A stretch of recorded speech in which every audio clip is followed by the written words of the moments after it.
Hi, my name is Velvet Lattimore, and I'm the owner of Bedazzling Accessories boutique in the Dumbo section of Brooklyn, here in New York City. My boutique specialty is that I curate many different artists who are of color. So I have all of their handmade designs that are locally made here in New York City in my shop. What inspired me was I worked in a production world for many years. I've always loved fashion, but I'm a lover of accessories. I love handbags and shoes and hats, and I've always loved that. And when I decided to open a business, I thought many of the different designers that I've worked with don't look like me. And what inspires me is the hard work of the many different people who are hand making their items and looking exactly like me, and they're making it work every day, and they're out here and they're grinding and they're hustling. So I want to provide a vision and a space for these hardworking individuals that continuously inspire me each day. So that's a huge inspiration. Well, I opened the boutique in 2011, but I started my business in 2007. I started the business kind of part-time out of working. I was a production coordinator, as I said, for an apparel company. And then when I decided to start the business, I kind of was just doing it on eBay.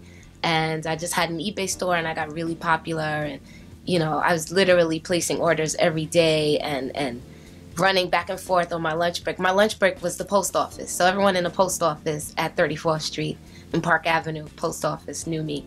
And sometimes they would say, "What do you do? Because you're here every day." And I'd be there with like these big IKEA bags filled with stuff and on the subway. So I originally started the business in 2007 from my home, doing vendor events and large trade shows and eBay. And then from there, I started to get worn out. So I said, well, actually my sister said, "Why don't you open a boutique? Because, you know, living out of your car is just a lot." So like setting up for events, prepping for events, it just became a little bit wearing and stressful. So I got the boutique in 2011.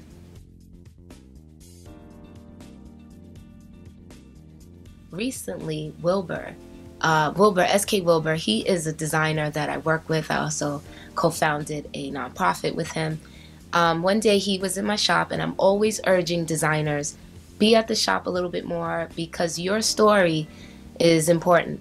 I can translate your story, but it's nothing like you being here and saying, "Hey, I made this piece." So he was here one day, and this guy comes in and he's buying something, and he says, "Wow, that's a nice bag." And Wilbur's here, and Wilbur says, "I made that bag." And he goes, "Really?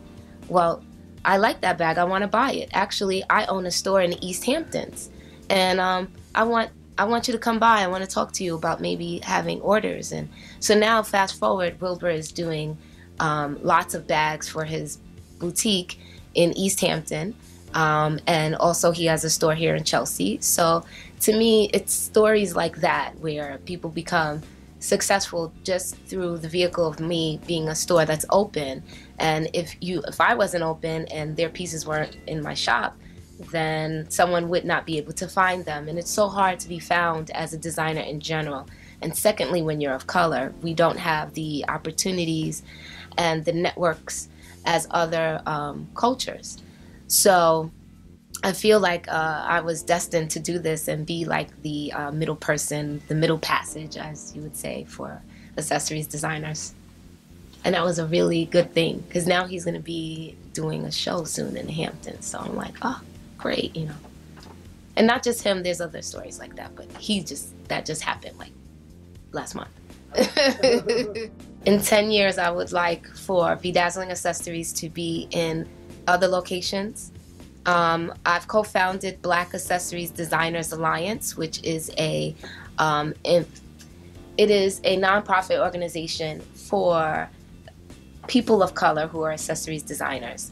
And what we do is we foster and we nurture and we support and we empower other accessories designers of color. And we also help with getting connections, mentorships, internships. So I want that to grow, and I hope in 10 years that BADA, Black Accessories Designer Alliance, and Bedazzling Accessories is on the lips of everyone, and that eventually the inequality of people in this world as far as with accessories designers is concerned will be bridged a little bit, and hopefully by me.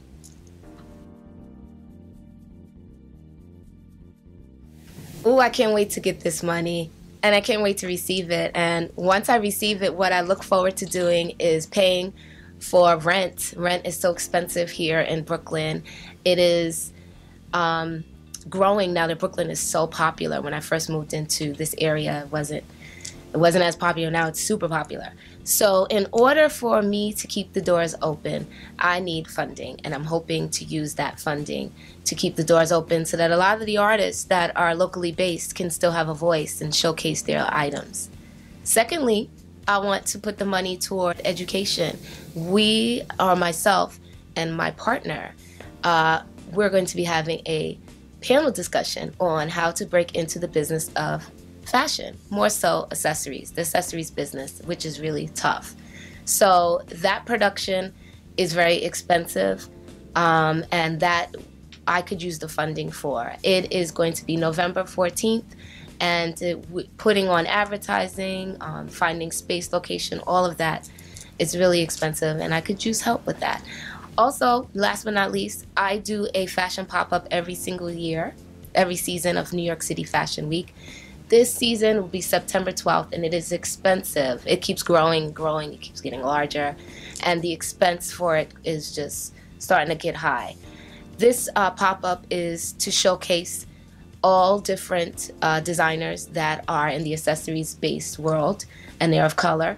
So the advertising, the space, normally I pay for out of pocket, but if I could, when I receive this money, that is going to help to ease some of the pain for out of my pocket, and also to showcase these locally based designers that are accessories based.